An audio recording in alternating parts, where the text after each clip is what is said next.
Hi everyone, we're back to talk about pointe shoes again.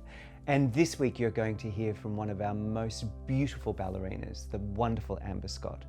Now, if you can imagine, the principals of the company, our beautiful ballerinas, probably wear more pointe shoes than anyone else in the whole company because they are constantly doing those incredible ballets, dancing Odette, Aurora, Giselle, all of those amazing works where the women are just doing such extraordinary feats on pointe.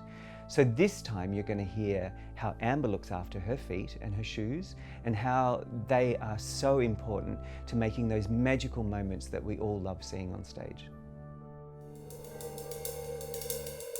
When I was little, I felt as though once you got your pointe shoes, you were heading down the road to being a real ballerina. Before we even had our pointe shoes on, we did a lot of rises and relevés to strengthen our intrinsic muscles. Most of the elements that go into my shoe preparation have developed because of injuries and some wear and tear that just happens over a career in dance. I always tape my left foot. It limits a little bit of the joint movement. A lot of classical choreography is designed with that as your supporting leg. And for me, that's the side I stay quite aware of. I darn around the tip of the toe to give me more proprioceptive awareness of where correct alignment is for me on pointe. I also sew on some pretty thick elastic. It sort of replicates a feeling of physio tape across my arch.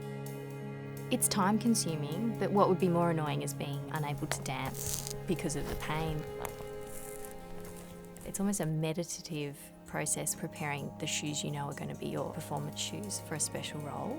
It's a big thing. You sew them and then you dance in them for 2.5 hours and then you can't wear them again.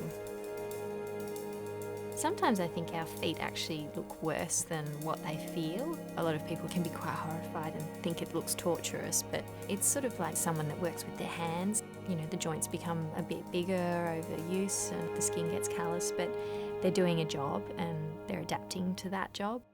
Yeah, I kind of like them. Aren't we so lucky to have such extraordinary artists? All of our principals, all of our dancers actually in the company, but those amazing principal women are extraordinary. I wonder how many of you are going to click on this email at the end to support Amber and her beautiful feet in those amazing pointe shoes. Thank you so much for being a part of this wonderful company, this fantastic drive to make sure our women's feet are in top form.